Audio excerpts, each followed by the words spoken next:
जय हिंद। Narpat Lal, senior teacher, Mahatma Gandhi government English medium school, Chainpura. 9th class history, chapter 2, socialism in Europe and Russian revolutions. The age of the social changes.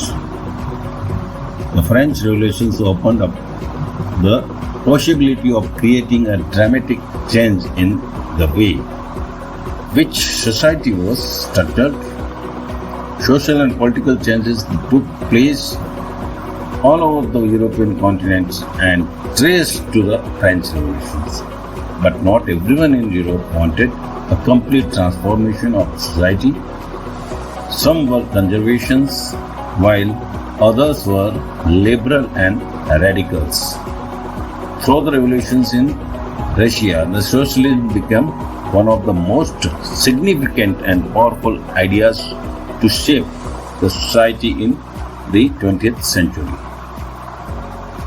Europe के अंदर जो Russian क्रांति होनी थी, उस पर फ्रेंच क्रांति का क्या असर हुआ, इसके बारे में है। फ्रांस की क्रांति आने से एक बहुत ही ज़्यादा चेंजेस आया था। लोगों को ये विश्वास हो गया कि जनता के पास पावर हो सकते हैं, और जो लोग थे यूरोप के, उन्होंने इस ट्रांसफॉर्मेशन ऑफ सोसाइटी को समझा।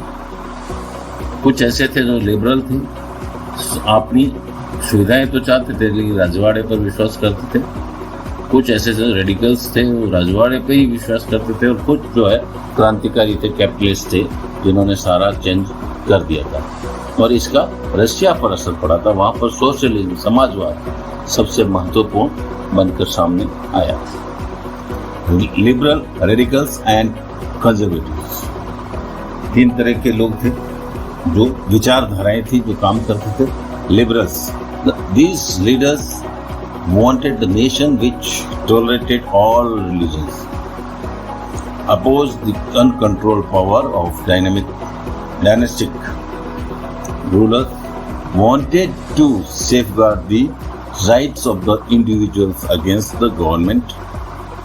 They argued for a representative elected parliamentary government subject to laws interpreted by a well-trained judiciary and was independent of rulers and officials. Liberals वो थे जो क्रांति चाहते थे, बदलाव चाहते थे, पूरी की पूरी सत्ता जनता के पास चाहते थे, और उसमें एक न्यायपालिका की व्यवस्था करना चाहते थे। ये व्यक्तिवादी सिद्धांत से प्रेरित हुए थे, और इन्होंने जो है चेंजेस लाए थे रूलर्स में भी और सरकार में और प्रशासन में, दोनों में। शासन प्रशासन ये अलग चाहते थे, तो इस तरह से ये लिबरल्स कहलाते थे। Now radicals, they wanted a nation in which government was based on the majority of the country's population. They supported women's separated movements. They opposed the privileges of landowner and wealthy factory owner. They disliked the concentration of property in the hands of the people. ये साम्यवाद के प्रेरित थे, communist थे। ये लोग जो है सब कुछ सरकार का ही चाहते थे। लोगों के पास सारी की सारी सत्ता और पैसे चले जाए, ये इन्हें पसंद नहीं था। और महिलाएं जो सफ़र करती थी उसके सपोर्ट में थे कि सफ़रिंग कम होनी चाहिए। ये वो लोग थे, साम्यवादी लोग कह सकते हैं। कंजर्वेटिव्स, दे एक्सेप्टेड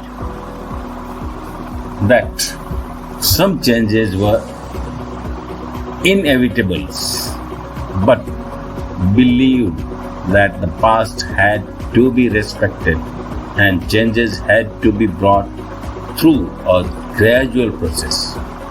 साम्यवादी लोग वो थे जो चाहते थे कि किसी भी तरह से पुरानी व्यवस्था है उसको समझो, उसकी कमियां दूर करो और आगे बढ़ो। ये कंजर्वेटिव्स लोग थे। तो 3 तरह के लोग हो गए थे। लिबरल्स और लिबर्टी चाहते थे, आज़ादी चाहते थे। रेडिकल्स वो थे जो सरकार पे और सभी लोगों को, पॉपुलेशन को पावर देना चाहते थे और इंडिविजुअली सपोर्ट नहीं कर रहे थे। कंजर्वेटिव वो थे जो प्रशासन पुराने समय से चल रहा है उसमें कुछ परिवर्तन करते रहो, आगे बढ़ते रहो। ठीक है। Now industrial society and social changes, क्या क्या हुआ था, किस तरह से सोशल चेंजेस आए। It was the beginning of the industrial revolutions. Men, women, children were pushed into factories for low wages. Liberals and radicals who were the factory owners felt that the effort must be encouraged so that the benefit of the industrializations may be passed to the workers. ये जो industrial society में भी changes आए थे, समाज का असर पड़ा था और वो जो है काम करने वाले महिला पुरुष जो थे, बच्चे थे, वहाँ काम करते थे, उनको कम कीमत पर उनको जो है वेजेज कम दिया जाता था, मजदूरी कम दी जाती थी। और लिबरल्स और रेडिकल्स ऐसे थे जो फैक्ट्री ओनर के ऊपर ये प्रभाव डालना चाहते थे कि भाई इसको सही किया जाए और जो भी इंडस्ट्रियलाइजेशन से बेनिफिट मिलते हैं ये वर्कर्स को भी बांटा जाए, यानी कि उनकी तनख्वाह बढ़ाई जाए ताकि वो अपना सर्वाइव कर सके। नहीं तो सर्वाइवेंस बहुत मुश्किल था उस समय। Coming of the socialism in Europe में किस तरह से सोशलिज्म आया इसको भी हम देखते हैं। तो ये क्या है कि some socialist believed in the idea of the cooperative while others demanded that the government encourage cooperatives. The cooperatives were the association of the peoples who produce goods together and divide the profit according to work done by the members. Karl Marx and Friedrich Engels believed that the socialist society would free and workers from capitalism. This would be the communist society. Communist society ऐसी थी जो ये बात कर रही थी कि हमारे यहाँ जो कोऑपरेटिव्स हैं, संघ बनाए थे, उन संघ को पावर दिया जाए और कुछ ऐसे भी थे जो सरकार अपने ही संगठन बना ले और वो संगठन सारा का सारा कार्य अपने हाथ में ले। और इसमें कार्ल मार्क्स और फ्रेडरिच एंगल्स थे, वो कहते थे कि समाजवाद सबसे बड़ा है, समाज की ही सारी चीज़ें होनी चाहिए और सभी वर्कर्स फ्री होने चाहिए कैपिटलिज्म से। जो पूंजीवाद है उसका विरोध करते थे, ये पूंजी नहीं होनी चाहिए, इंडिविजुअल के पास नहीं, ये सब सामूहिक हो, सभी लोगों को मिले, सभी कार्य करें, ये इनकी सोच थी और इसी सोच के तहत ये आगे बढ़े थे। और आज भी चीन जैसे एक दो देश है जहाँ पर ये चल रही है। Okay, now the support for socialism. Workers in Germany and England began forming associations to fight for better living conditions. They set up fund for the members in distress. They wanted reductions of the working hours and right to vote. By 1905, the socialists and trade unions formed a Labour Party in Britain and Social Party in France. However, till 1914, the socialists did not succeed in forming a government in Europe. अभी social party जो Samajwadi party थी, उन्होंने अपने जो है काम किए थे, जर्मनी में भी इंग्लैंड में भी एसोसिएशन बनाए थे और इन एसोसिएशन की मांग थी कि जो वर्कर्स काम करते हैं उनके ऊपर न्याय हो, उनको सही वेजेज मिले और उनका वर्किंग आवर कम किए जाए। 1905 में सोशलिस्ट पार्टी ट्रेड यूनियन बनी थी और लेबर पार्टी करके इंग्लैंड में राजनीतिक दल बनाया गया और इसी तरह से सोशल पार्टी फ्रांस में भी बनी थी। लेकिन 1914 तक इन्हें जो है किसी भी देश में सरकार बनाने का मौका नहीं मिला था। अब जो है 1914 के बाद क्या हुआ था उसको हम देखते हैं।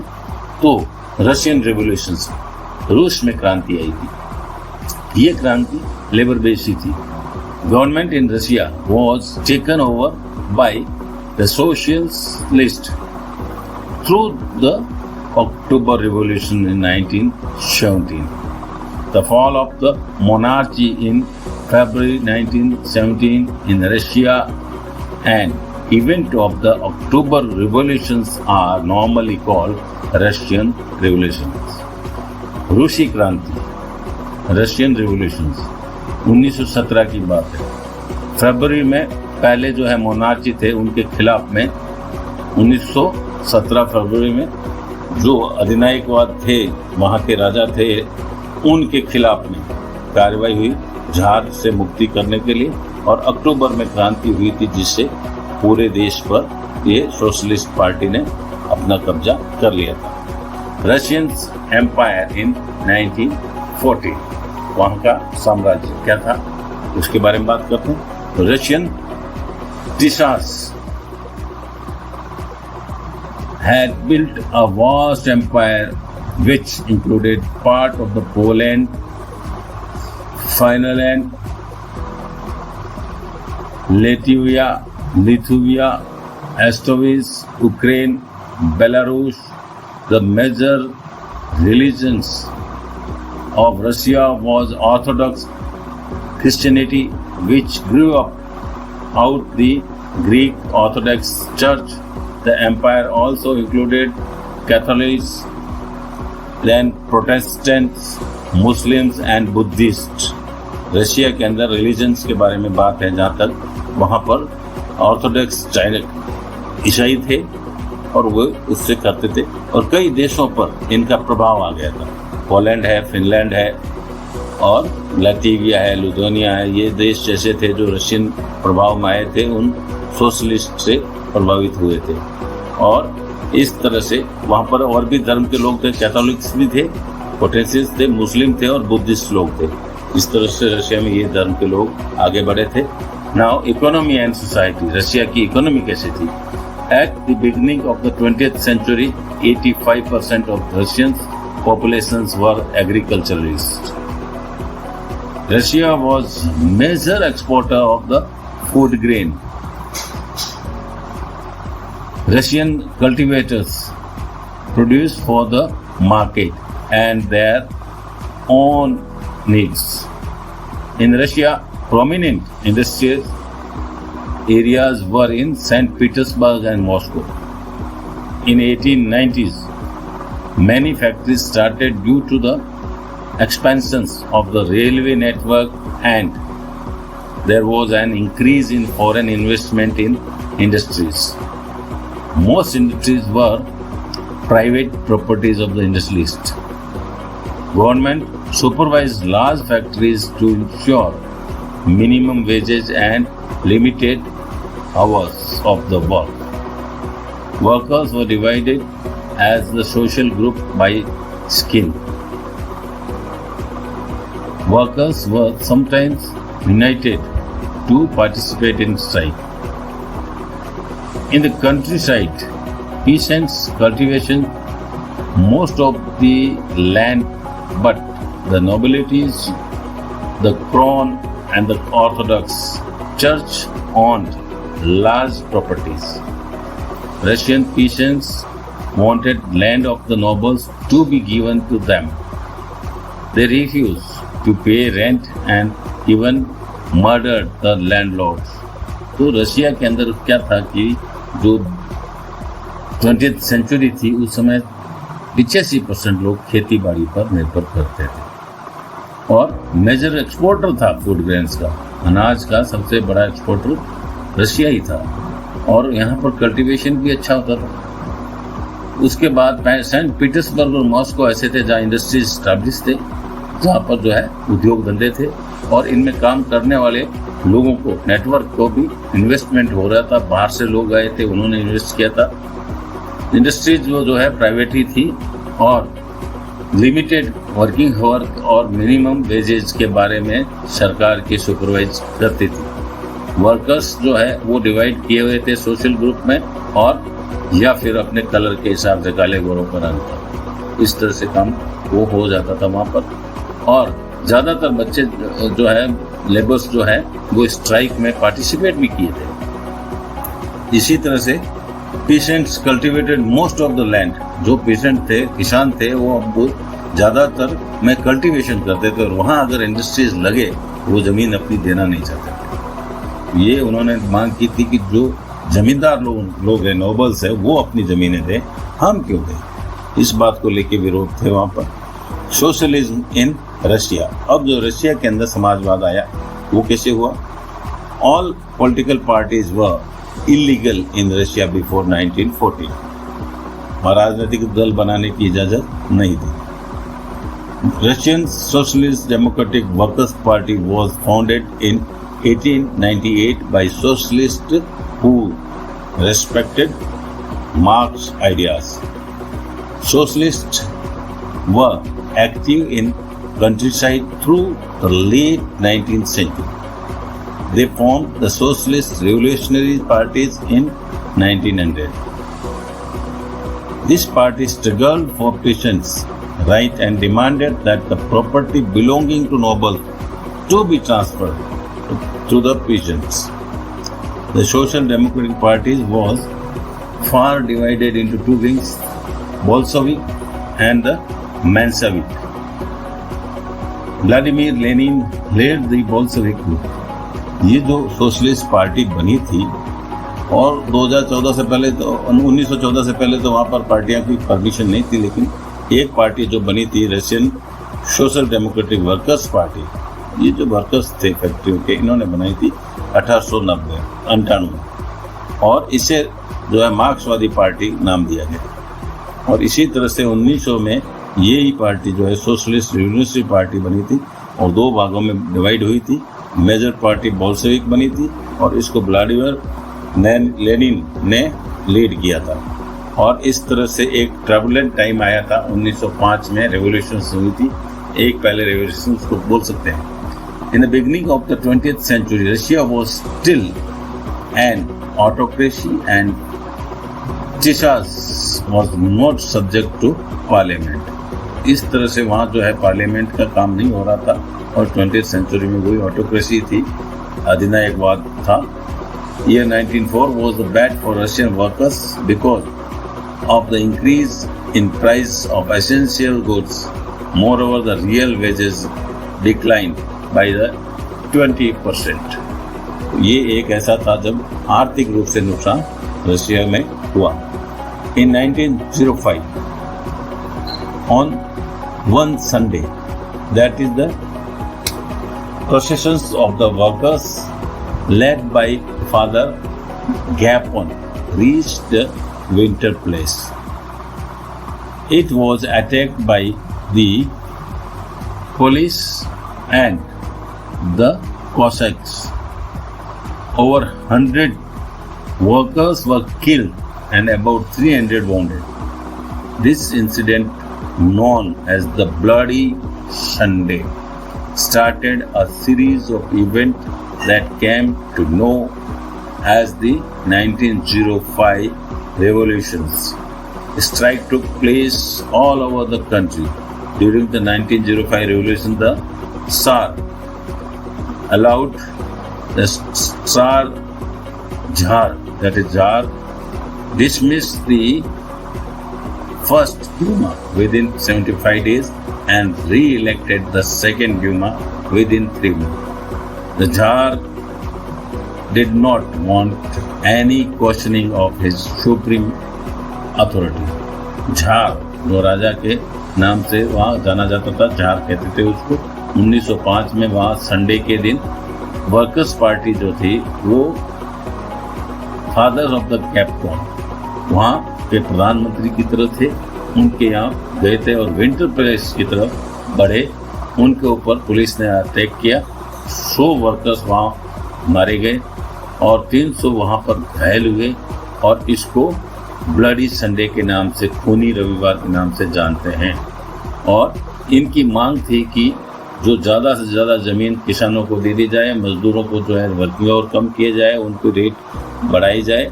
और वहाँ के झार ने इसको अलाउ नहीं किया था। अलाउ ने जो है झार ने एक और वहाँ को जो ड्यूमा यानी कि पार्लियामेंट, वहाँ की पार्लियामेंट जैसे ही है उसको 75 दिन में ही कैंसिल कर दिया था, बस्ट जो है डिसमिस कर दिया और फिर री इलेक्ट किया था वो 3 महीने में कर दिया था। तो ये क्वेश्चन ऐसे थे जो सही नहीं थे। उसके बाद जो है first world war and the Russian empire, पहला वर्ल्ड वॉर हो गया था। उस समय ज़ार ने रशिया के एम्पायर में क्या असर पटका था देखते हैं। इन 1914 the first world war started between the European alliances Germany, Austria, Turkey, the Central Power, and the France, Britain, Russia, later Italy and Romania also. Then Russian armies lost badly in Germany and Austria between 1914 and 1916. There were more than over 7 million Russian casualties by 1917. The war has a severe impact on the industries.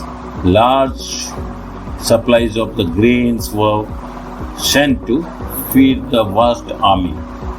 Food scarcities became common, which sometimes led to riots in bread shops. वहाँ जो है इस युद्ध में world war हुआ था। इस world war में केंद्रीय जो थे वो जर्मनी, ऑस्ट्रिया और तुर्की थे, और जो मित्र राष्ट्र थे उसमें रशिया भी शामिल था। और रशिया इसमें बहुत ज़्यादा नुकसान हुआ था। जर्मनी और इसमें 7 मिलियन जो है रशियन कैजुअलिटीज आ गई थी और अनाज की बड़ी शॉर्टेज आ गई थी, और इसकी वजह से इसका विरोध शुरू हो चुका था। अब February revolutions in Petrograd. In winter of the 1917, conditions in the capital, Petrograd, were grim. In February 1917, a lockout of the factory in Petrograd had to many strikes and demonstrations. Duma was suspended, which ultimately led to resign of the Tsar. Soviet leaders and Duma leaders formed the provisional movement to run the countries.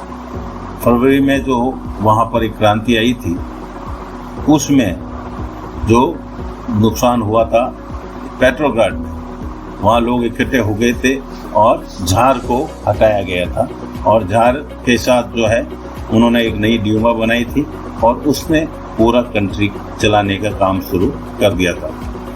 और इसके बाद फरवरी के बाद में in April 1970, the Bolshevik leader Lenin returned to exile and made 3 demands known as the April Thesis.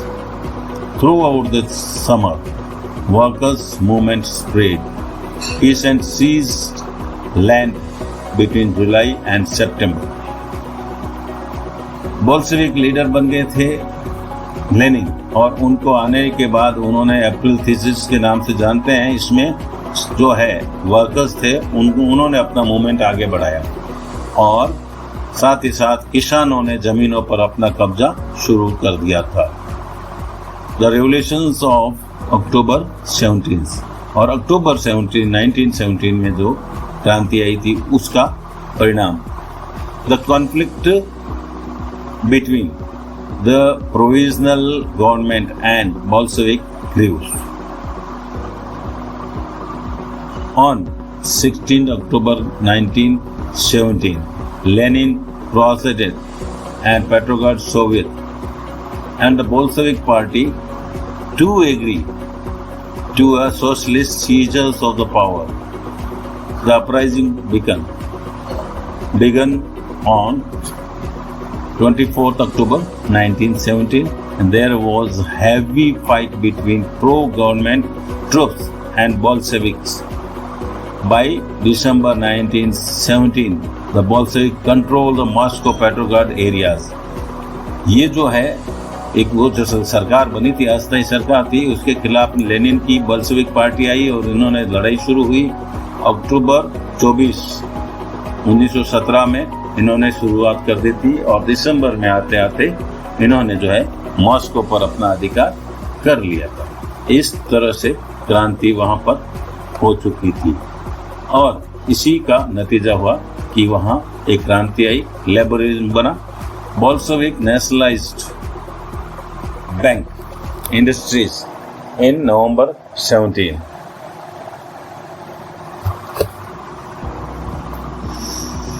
They declared land as the social property and allowed peasants to seize and land the nobles. उन्होंने जो है जमीन को सामाजिक बनाया और किसानों से कहा था कि आप सीज करें अपनी जमीन के और उसको शुरुआत करें। नोबल्स जो जमींदार है उनसे छीन लो, उनके पास कोई जमीन की जरूरत नहीं है। Bolshevik party was renamed as Russian Communist Party, Bolshevik.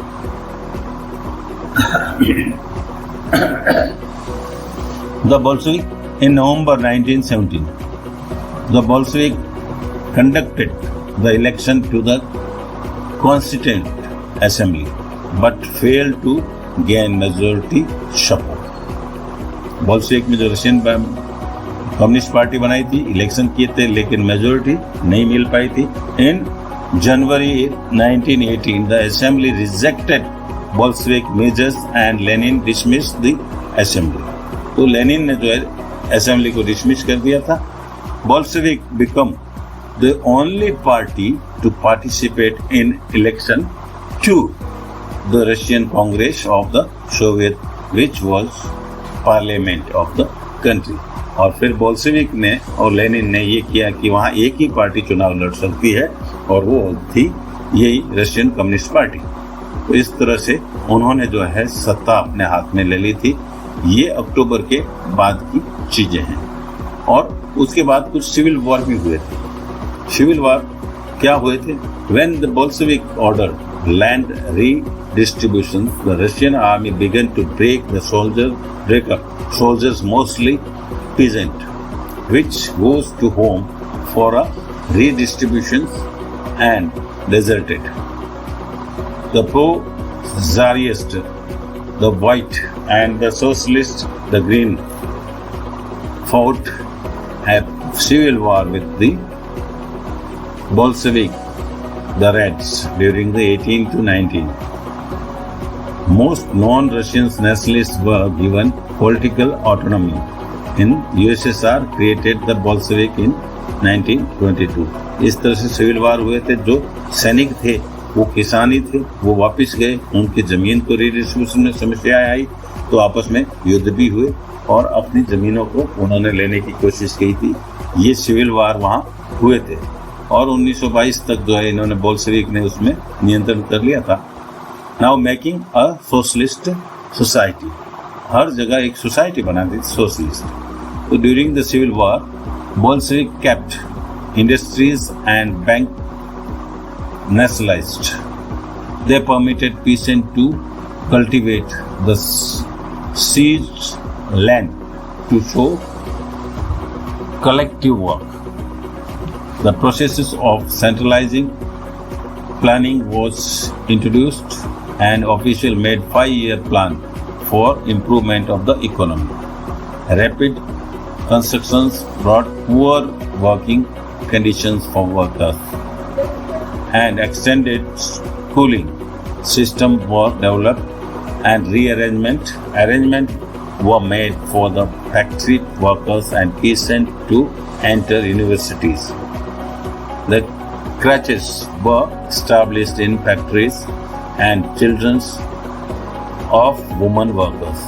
तो इस तरह से कई सुधार वहाँ किए गए थे। एक तो सिविल वॉर के समय जो इंडस्ट्रीज बंद हुए थे उनको नेशनलाइज किया, सरकारी कर लिया गया, उनको शुरू किया गया था। जो किसान थे कल्टीवेट कर रहे थे, लैंड सीज हुई थी उसको कलेक्टिव कर दी थी, सामुदायिक कर दिया, उसको सबका कर दिया।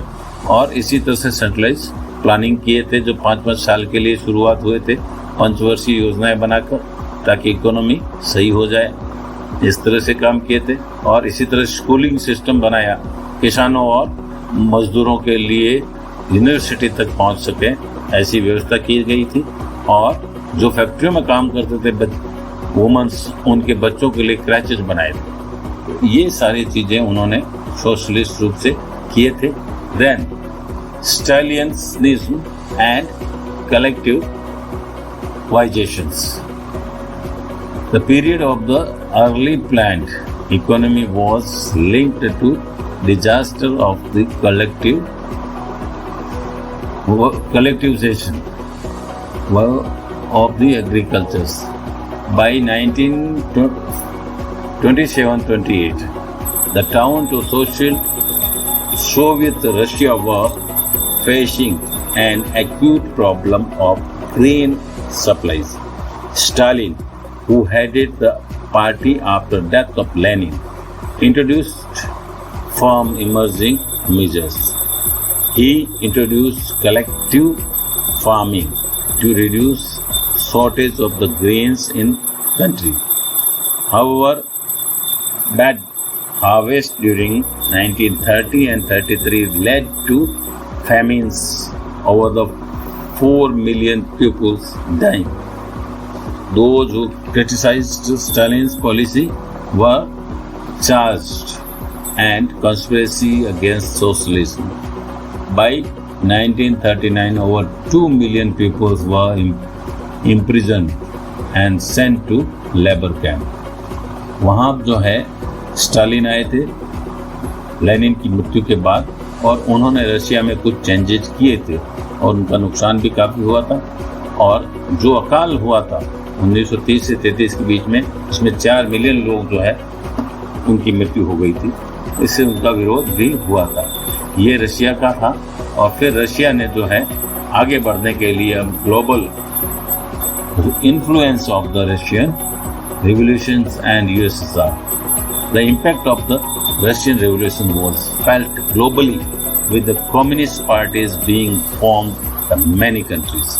इसका पहला असर यह कम्युनिस्ट पार्टी बनी और उसने कई देशों में अपना अधिकार किया था, अपने शासन शुरू कर दिया था।